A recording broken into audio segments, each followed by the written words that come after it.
It started subtly, a new ache in my back, a stiffness in my joints when I woke up. I blamed it on getting older, sleeping wrong, anything but the truth. But the feeling grew, this sensation of being too full, like my own skin was becoming too tight. The first time I saw it was on an X-ray. I'd gone in for a persistent pain in my side, expecting a cracked rib or a pulled muscle. The doctor came back with a look I'll never forget. Confusion, bordering on fear. He pointed at the glowing image. "What am I looking at?" he asked, his voice barely a whisper. There, nestled between my ribs, was a bone that shouldn't exist.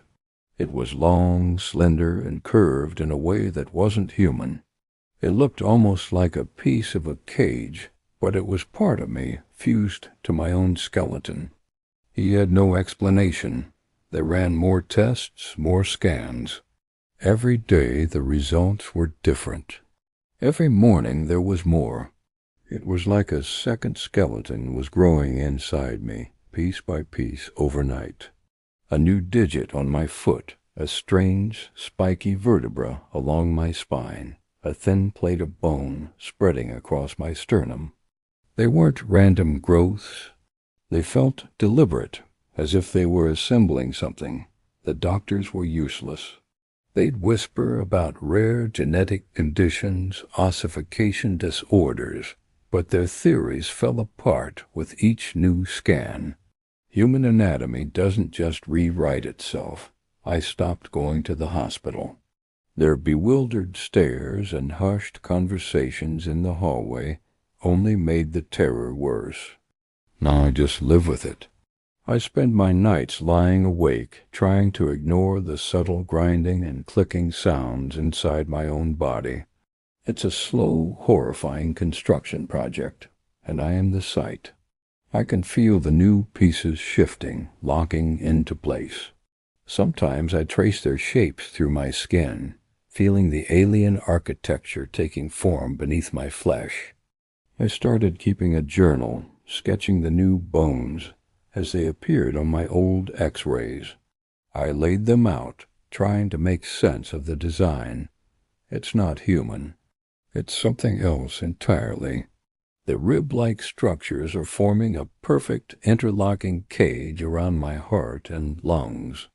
The new bones in my legs are longer, thinner, with joints that would allow for an impossible range of motion.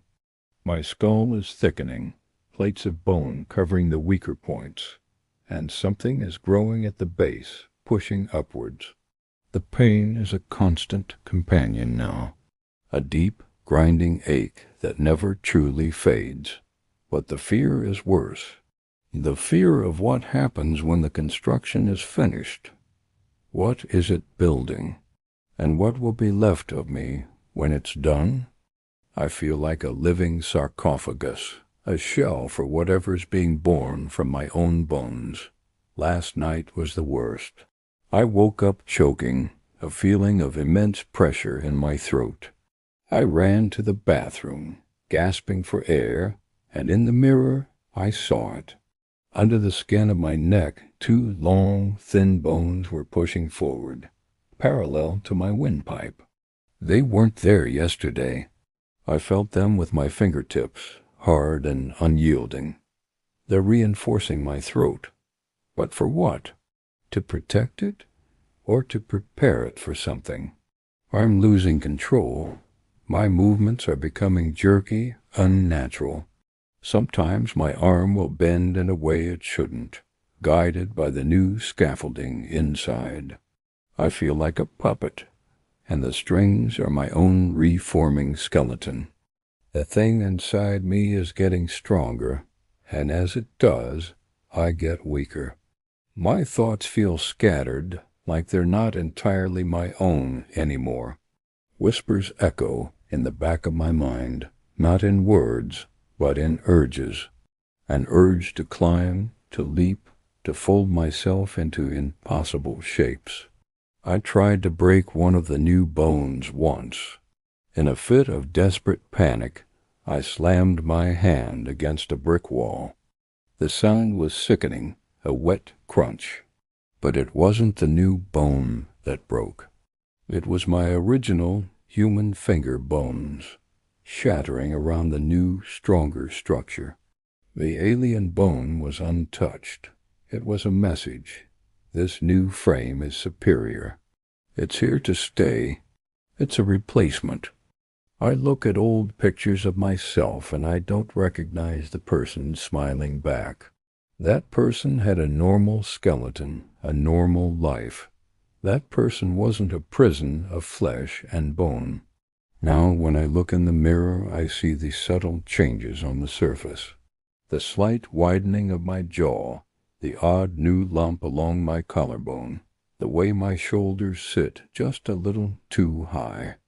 These are the external signs of the monstrosity being built within. The assembly is nearing completion. I can feel it. There's a sense of finality, of pieces clicking into their last positions. The cage around my heart feels complete. The structure in my skull has fused. My limbs feel strong, powerful, and terrifyingly unfamiliar. The whispers in my head are louder now, clearer. They aren't urges anymore. They're instructions. They tell me to wait, to be patient, that soon the door will be opened. What door? I think I know. It's not a door I can see.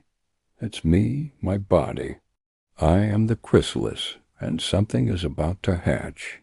The last human part of me is screaming, trapped inside this evolving cage of bone. It knows that when the final piece locks into place, I will be gone. Only the new creature will remain, wearing my skin, looking out through my eyes. Tonight I feel a new sensation, a vibration. It's starting in my chest, a low hum that resonates through the entire bony structure. The construction is over. Now the engine is turning on. I don't know what will walk out of my room tomorrow morning, but it won't be me. It will be something new, something born of my own skeleton. And I can only wonder as my consciousness fades into the hum. Am I the first? Or are there more of us, waking up every morning with a few more bones than the day before, each of us a shell for the things to come? The humming is getting louder. It feels like a welcome, like I'm finally coming home. Thanks for listening. If you find strange new aches when you wake up, maybe don't ignore them. Subscribe for more stories from the edge of reality.